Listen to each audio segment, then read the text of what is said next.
Hi, my name is Gerhard Gschwandtner, and welcome to Selling Power TV. Today, we have the great pleasure of meeting with Barat Dickman. He is Senior Vice President of Worldwide Sales with a wonderful company called ADP. Welcome. Thank you, Gerhard, for having us. It's great to be here with you and Selling Power. You have literally an army of salespeople of 7,500 people. Can you define for me the modern seller?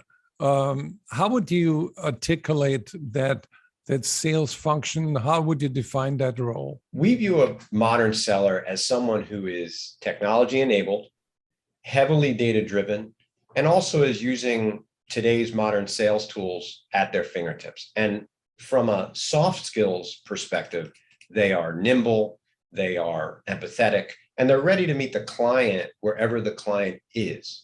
Moreover, buyers are expecting a personalized consumer-grade experience, both from the information that comes at them, but also from the sellers that are approaching them. And so you can expect a modern seller to take a personalized approach, leveraging these types of technologies to do so. When you talk about a data-driven sales organization, how does that data get to the salesperson? How does that help you gain more insight? One of the things that we focus on is making sure that we have the right information and the right data in front of that seller at the right time in order to make it useful for that modern buyer. So one of the things that they have to do using the data that is available to them is to identify where that buyer is and help them meet their current needs, but also their future needs. Sellers need to make the most of those moments that they have with the buyer. And again, back to our previous point, make it personalized. Brad, what are some of the challenges that those modern sellers are facing today? They need to be adaptable and they need to be solution oriented. As it relates to just simply the technologies and tools and helping the modern seller overcome the challenge of all this data that's out there, there's many that I'm sure your audience is very well aware of, things like customer data platforms or even CRM systems. And then there are amazing tools on the marketplace today that didn't exist 10 years ago, like competitive intelligence platforms, because today's modern seller must know at least a modicum of information about the buyer's current platform in order to be of value. Regarding adaptability, modern sellers need to be able to adapt to this new virtual environment, which has just been accelerated by the pandemic.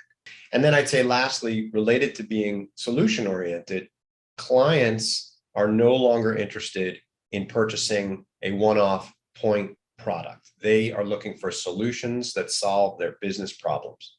So they're going to look to vendors that offer comprehensive suites of solutions, such as an ADP, and will fill their gaps, and not just their current gaps, but also anticipating future gaps and future needs. What's the difference when you onboard salespeople in terms of training versus the tenured sellers? Modern tenured sellers are really interested in learning how these new tools can help them make their existing process easier and more efficient.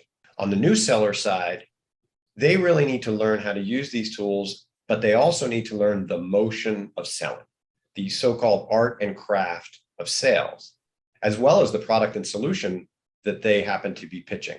Now, the good news is newer, less tenured sellers are often quite tech savvy and they catch on quickly. But to your point, all training for all sellers should be personalized. What types of recognition and rewards and acknowledgments does the modern seller want to see? What we have learned, Gerhard, is that it varies based on multiple factors: tenure, stage of life, are they single, do they have a family, are they ready to retire? Nowadays, there's much more emphasis on the non-monetary benefits. So this is things like flexibility. Can I work from home? Can I work from any location?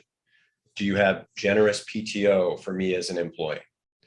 There's also then the non-financial benefits, and they are plentiful today. Things like wellness plans, adoption assistance, childcare, even college counseling. And then lastly, we've also seen an uptick in interest in ensuring that the values of the employee match the values of the organization. Final question, what about diversity? This is a microcosm of the world. And we're obviously a global organization, so we have folks all over the globe. all different ages, all different stages of life, socioeconomic backgrounds. We have what we call business resource groups here at ADP, which represent different types of organizations that basically represent and celebrate some of the diversity of our organization. And that's not just within our sales group, that's for the whole company. And so we're pretty proud of our level of diversity across the company, and we love to celebrate that as well. That's awesome. How can people learn more about opportunities to work for you? You can certainly reach out to myself. You can go to our website, our careers site.